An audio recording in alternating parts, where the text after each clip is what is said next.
grow up, sir? Where were you born?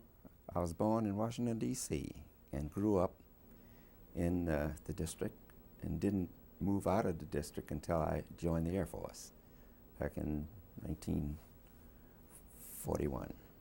You joined actually before Pearl Harbor, didn't you? Oh, yes. Yeah, May of 1941. Why did you join at that particular point? Well, I was always interested in aviation, from a child, building models and all that stuff that youngsters do. Went down to see every aircraft and airplane exhibit in the area. Every year, the Air Force, Army Air Force, used to give a demonstration down at Bowling Field. And I remember cutting school, going down there to witness those demonstrations. Very, very exciting. Anyway, I had an intense interest in aviation. And I was at Howard University. I ended Howard University in 1936 to study electrical engineering. The Howard University was one of the first 6 black universities to participate in the Civilian Pilot Training Program, called a CPT. And the purpose of that government-sponsored program was to develop a pool of pilots and also stimulate our aircraft industry. I mean, it was recognized that many other nations were way ahead of us. Germany, of course, was ahead of us. And I think that Great Britain also was ahead of us in the development of aviation. That's both commercial and military. So President Roosevelt authorized a program governed by the Civil Aeronautics Authority whose objective was to train 20,000 pilots a year. And they would focus on university students that were willing to volunteer. So Howard was entered the program early in 1940. And of course, because of my interest in aviation, I volunteered happily to learn how to fly. And of course, I wouldn't have been able to afford flight training on my own, but this was a wonderful program. There were 10 of us in that first class at Howard, and all 10 graduated. So I learned how to fly, got a private pilot's license as a result of my training at Howard, and that was the primary phase of the CPT. There was also a secondary phase, and the top students in the primary class were offered an opportunity to get more advanced training. And there was only one black school that had the advanced training program. That was Tuskegee Institute. So 3 of us from Howard University went down to get more advanced training. The course there was centered mostly on acrobatics, and it was a large airplane, 220 horsepower airplane compared with the Piper Cub, which was about 65 horsepower. So this was all before the war, of course. We completed that training down there in the latter part of, well, I think it was in the summer of 1940. And so I went back to school. I had another semester to complete to get my degree. Many of the other students in that first class got a little more training to become instructors and things of that kind. So I had taken ROTC at Howard University, and by that time I had received my second lieutenant's commission in the infantry.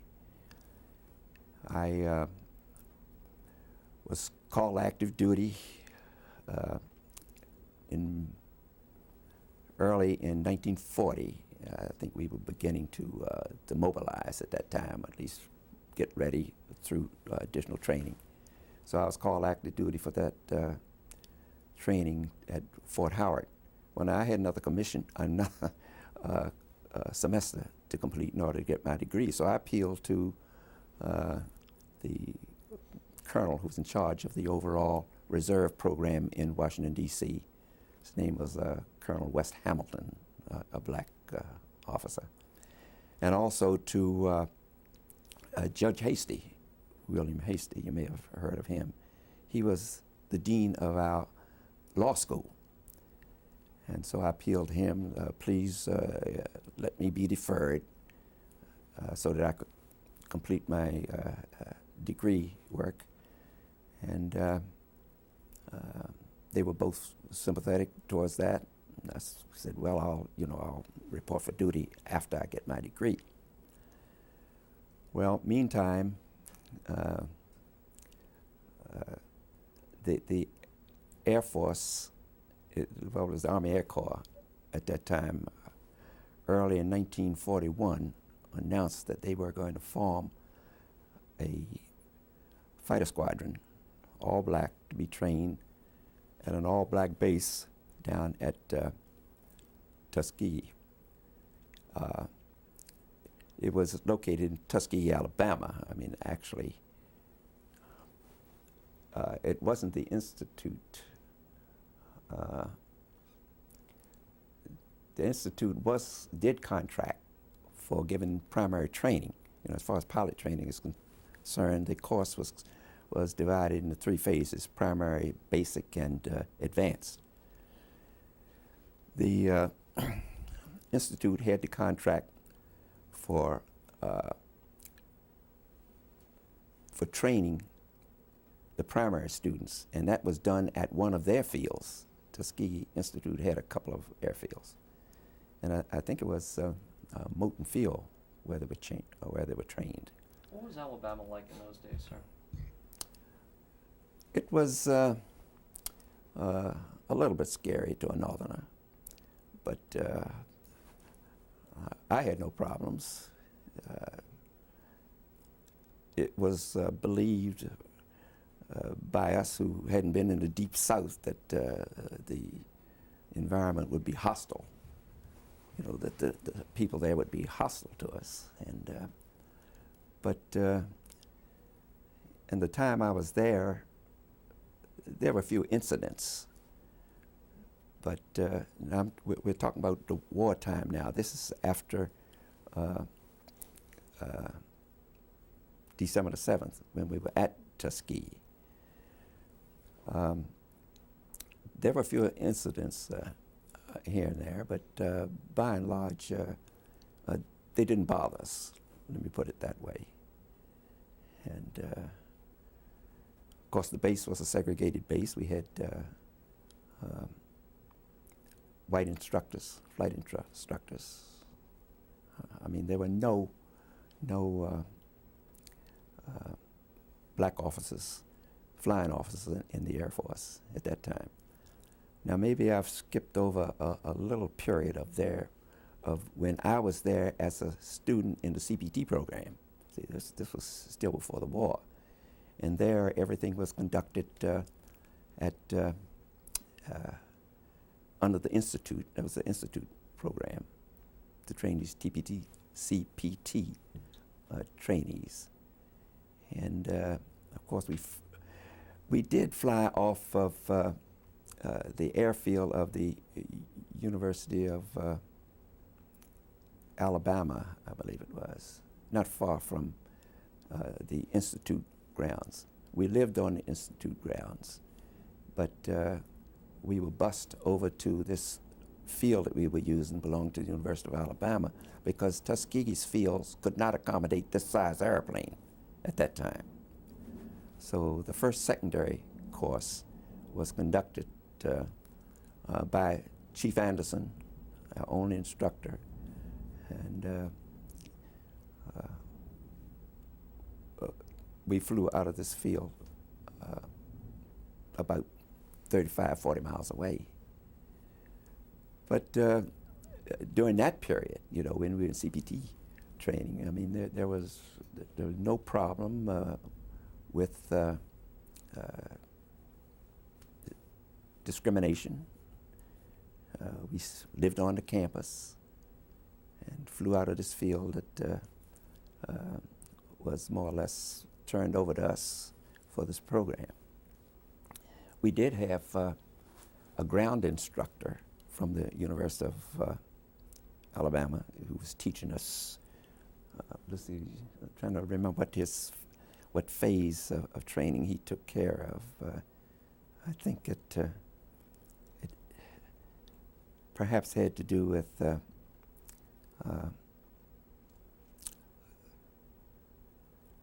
perhaps,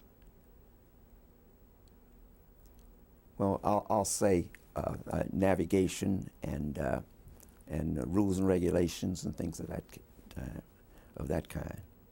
He was a former military aviator. I don't know whether it's Navy, Army, but no problems whatever as far as you know, racial hostility during that period. How did you eventually get assigned to them?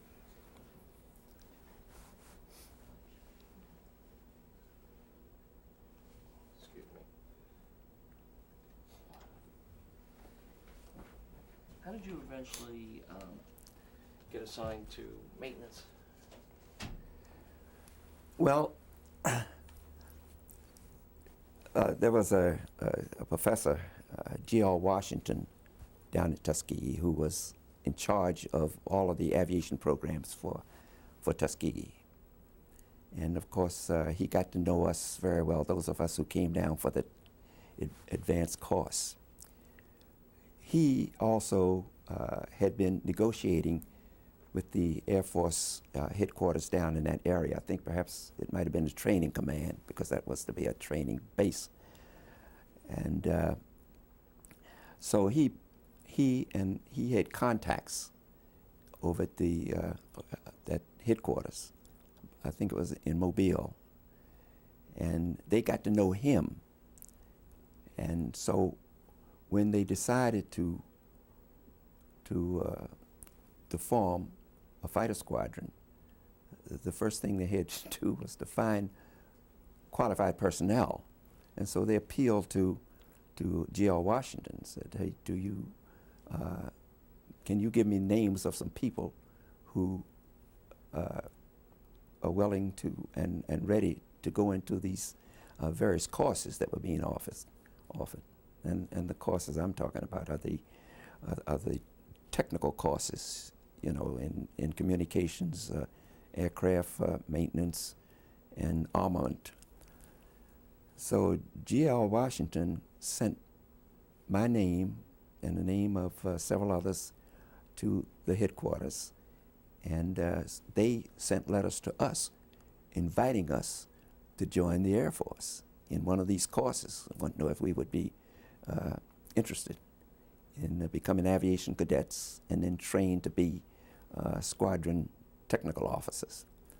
Now, I was in school at that time, remember. I had another semester to go. And this looked like a great opportunity to me. I wanted to be in the Air Force.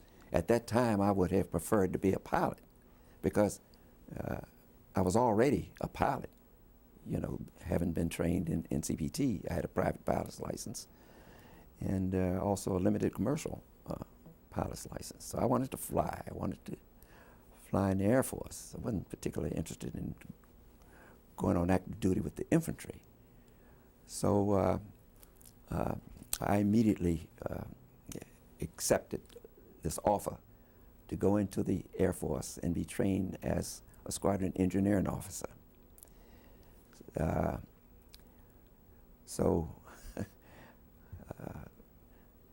I really would have preferred to go into pilot training, but they took in these ground officers first for training before they started recruiting and signing on aviation cadets for pilot training. See, the pilot training course is came on around, let's see, I went in April, around June or July, several months later. So this was my opportunity to get my foot in the door, so to speak.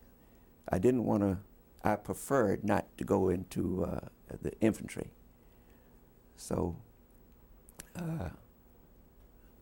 I believe that, you know, I was the first, or at least among the first, to sign on as aviation cadets with the Army Air Corps. So actually, after I graduated from my training and was commissioned after December the 7th, I submitted my application for pilot training. So this is my opportunity, but at that time I was assigned to a unit that was going to accompany the 99th overseas. And General Davis, who was my commander at that time, said he couldn't forward my application because we were on alert. And if we get off of alert, he would forward my application. Well, of course, we sat on alert for 8 months down at Tuskegee. And so I never got the opportunity to forward my application. But you know, in my maturity, I like to say that things work out for the best. Of the 3 graduates of the secondary course down at Tuskegee, of the 10, 3 went into military aviation, and all 3 were killed in airplanes on active duty. And so the other 6 or so people in that first class went over to the primary field to train the cadets when the cadets came on board. And of course, I'm telling you now what happened to the to the 10th guy in that class. I went back to school, and I joined the Army Air Corps when I was invited to take this course. Now you'll hear lots of stories about our people who wanted to get into the Air Force, but they had to fight their way every step of the way to get in. I mean, a lot of our people applied for pilot training with the Air Corps and were refused until, you know, the Air Force or the Army Air Force decided to take in blacks. So, but I like to say that I was invited to join. It was a great opportunity for me, and it put me into the Air Force, and I had hoped to become a pilot. You were really an elite group, though, weren't you? Well, what do you mean, elite? Highly educated. Okay. Highly educated. Yes. I believe at the time, for aviation cadet training, you had to have a college degree. Of course, they quickly backed off of that, you know, because they couldn't get as many qualified trainers as they wanted. But I think all 5 of us that were selected for technical training, there were 2 in the engineering program, maintenance engineering, and 2 in the communications program, and 1 in the armament program. All of those people had college degrees.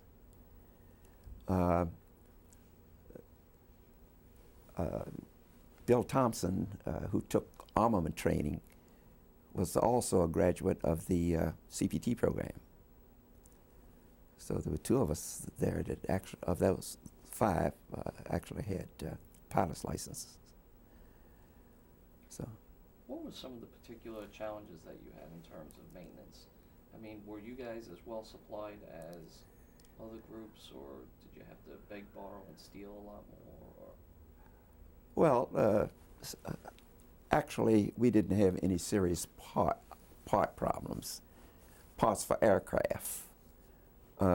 Some of the heavier equipment that my organization was authorized was pretty slow coming. I mean, we didn't get things like lathes and some of the heavier vehicles for handling wrecked aircraft and all. It took us several months after we arrived in the theater it took several months to get completely equipped. But that same situation existed with all of the other units of my kind. Let me say that back in those days, the normal deployment of tactical units was in group strength, at least 3 squadrons. And our squadron was a single squadron. And it looks like they would like to have kept us completely segregated. So I'm speaking of the 99th Fighter Squadron. The tactical unit would have, along with it, a service squadron that consisted of about 8 officers and perhaps 300 enlisted men, to do the major repairs and also stock the aircraft parts that would be needed by the tactical units. Now, here we were a single squadron, so how were we going to be supported? They must have decided to keep us segregated as long as they could. So they pared down the TONE, Table of Organization and Equipment, of a regular service squadron down to a detachment size, which consisted of about 35 enlisted men and 2 officers. So I was put in command of that unit, and I also had to double as the engineering officer. The other officer was the tech supply officer. And so we were attached to the 99th and went overseas with the 99th. Now later on, when the 332nd joined us in Italy, about a year later, it was around January of 1944 when they joined us. When I say we, I'm talking about the 99th. A service group, a black service group, was also sent over. It was the 96th Air Service Group. And you hear very little about that, but they had 2 service squadrons. One of those service squadrons was assigned to support the 332nd Fighter Group, consisting of 3 squadrons and later 4 squadrons.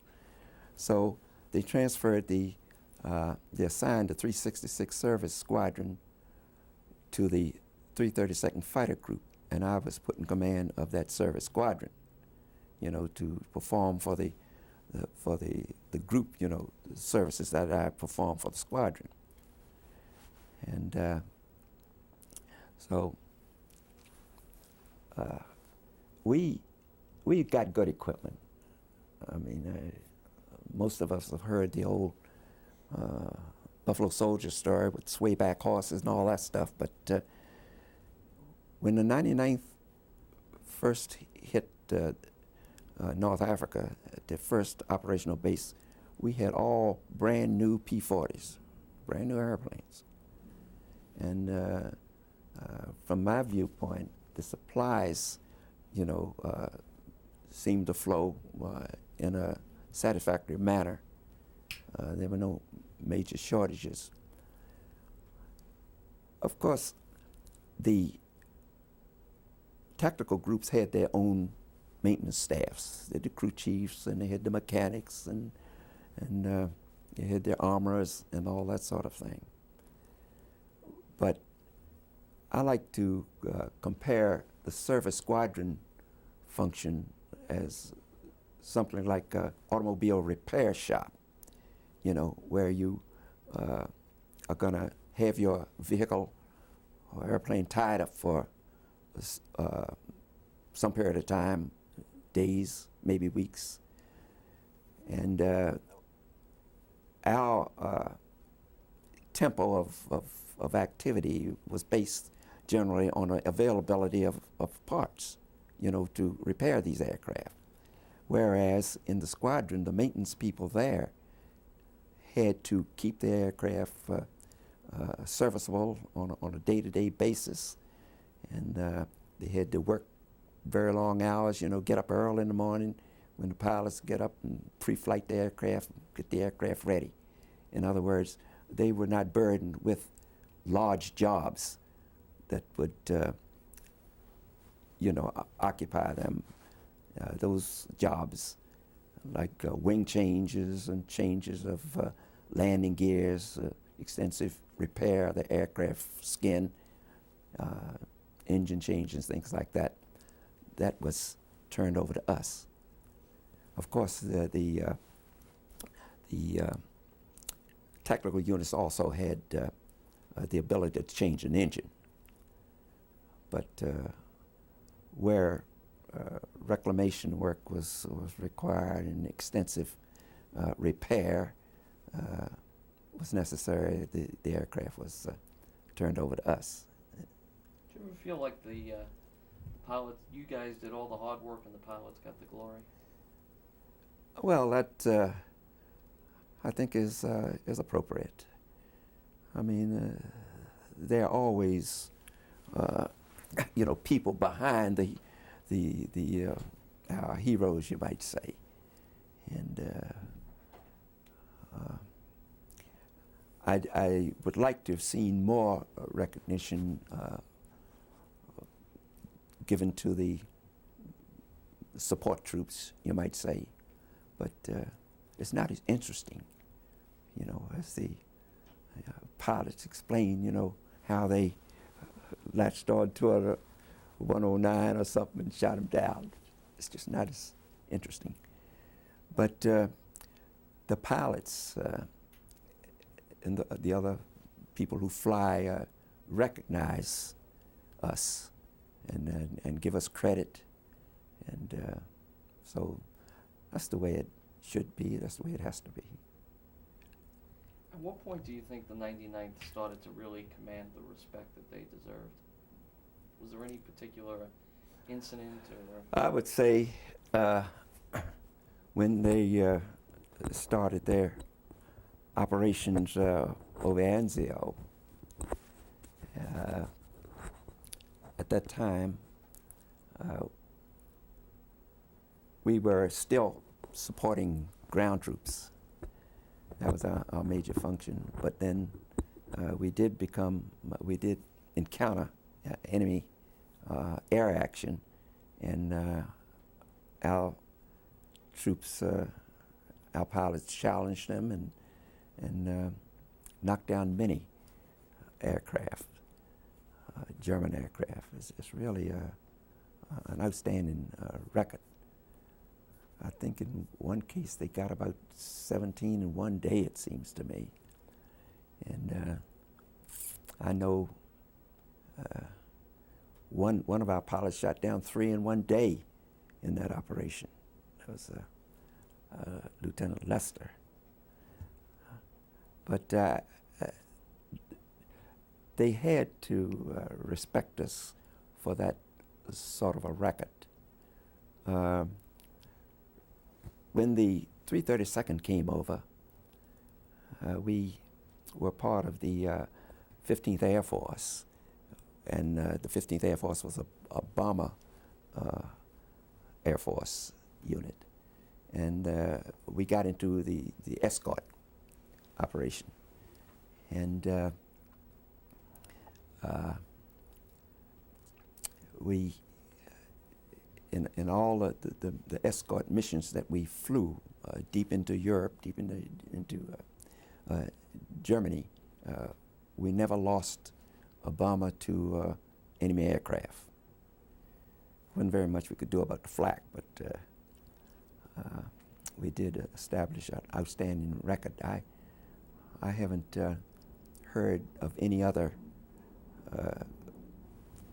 group, fighter group, that had such a record, such an outstanding record. Then we started building respect.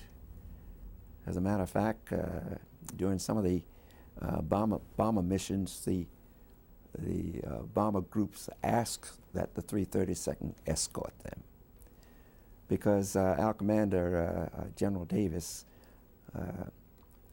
told his pilots that you're here to protect those bombers, you know. And to paraphrase what he might have said, he told them to don't go off looking for victories on your own, you know, looking